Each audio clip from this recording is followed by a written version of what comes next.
यहाँ इतने लोग क्यों हैं? ये सब आपको यहाँ अलविदा कहने आए हैं।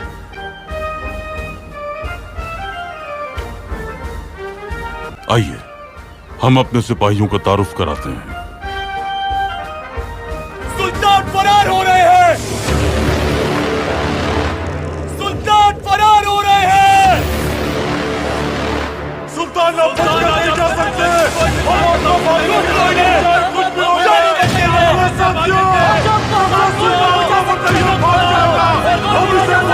ये सब क्या हो रहा है बादशाह? लोग बहुत मुश्तिल हैं। आइए हमारे साथ आइए। हरगिज नहीं। नीचे करो बंदूकें फौरन। बंदूकें नीचे करो, नीचे करो फौरन। कोई गोली नहीं चलाएगा।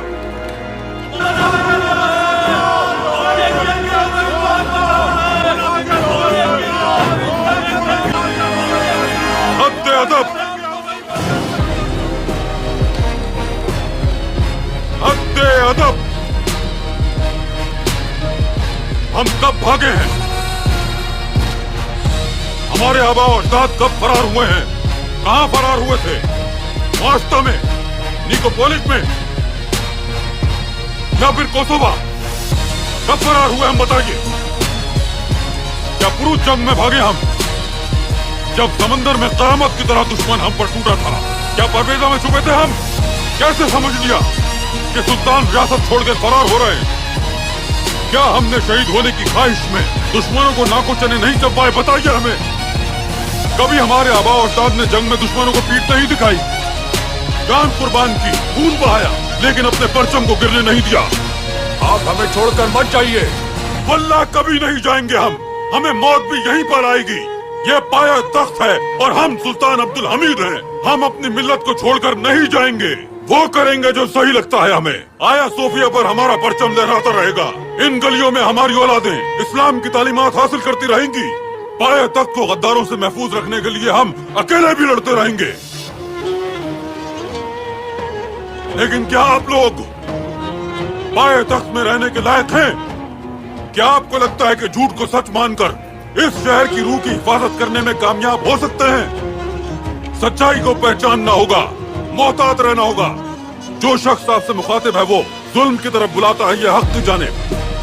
आपसे बात करने वाला जो भी शख्स है वो नफरत और हसद को हवा दे रहा है, या फिर मोहब्बत और अमन का पैगाम दे रहा है। आपका मुखातिब आपसे तामीर और तरक्की की बात करता है या फिर तबाही की? अब अगर आपने धोखा खाया तो इसका हिसाब भी आप देंगे। अगर आपने धोखा खाया तो आप ही को इसकी कीमत देनी होगी।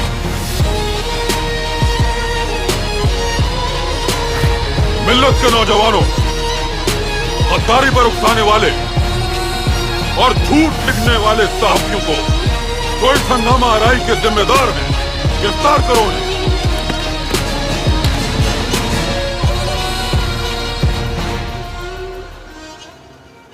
हमें तो लगा था कि ये लोग हमला कर देंगे, मगर आपके कहे अल्फाज को सुनकर इस मुश्तइल हुजूम में खामोशी छा गई। आखिर ये कैसे हुआ सुल्तान मुअज्जम? क्या राज है इसके पीछे? इंसाफ। हम हकदार को उसका हक अदा करते हैं और गद्दार का सर कलम कर देते हैं।